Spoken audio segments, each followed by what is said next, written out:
Cruise Usman series देखने और चाहने वालों को अस्सलाम वालेकुम। नाजरीन, आप लोगों ने ट्रेलर में देखा होगा कि उस्मान साहिब बोरान को फांसी देने वाले हैं। तो क्या यहाँ पे उस्मान साहिब बोरान को फांसी दे देंगे? इस पर आज हम बात करेंगे। साथ ही इब्राहिम भाई के बारे में बात करेंगे जिसको उस्मान साहिब ने कैद कर लिया।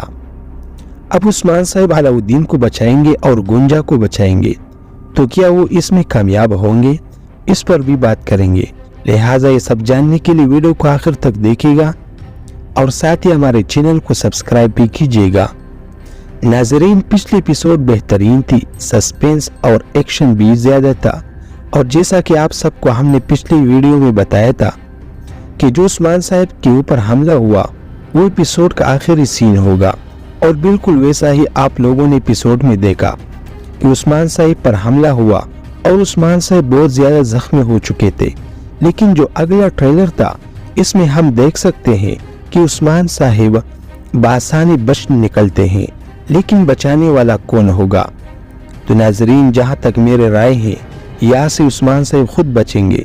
रही बात बोरान की, बोरान को उस्मान साहिब फांसी देने वाले हैं, तो क्या उस्मान साहिब बोरान को वाकई फांसी दे देंगे? तो नाजरीन, आप लोग परेशान ना हो, बोरान को कुछ नहीं होगा। जब उस्मान साहिब बोरान को फांसी या सजा देने वाले होंगे तो उस वक्त बोरान सब कुछ वाज़ेह कर देगा कि उसने ऐसा क्यों किया, और यकीनन उस्मान साहिब को सबूत भी पेश कर देगा, जिससे बोरान भाई बेगुनाह साबित होंगे। खैर, अब कुनूर के बारे में बहुत लोग पूछेंगे कि कुनूर क्यों नहीं आया, तो उसके बारे में हम आने वाली वीडियो में तफसील से बात करेंगे। तो नाजरीन, इन सब के बारे में आप लोगों की क्या राय है?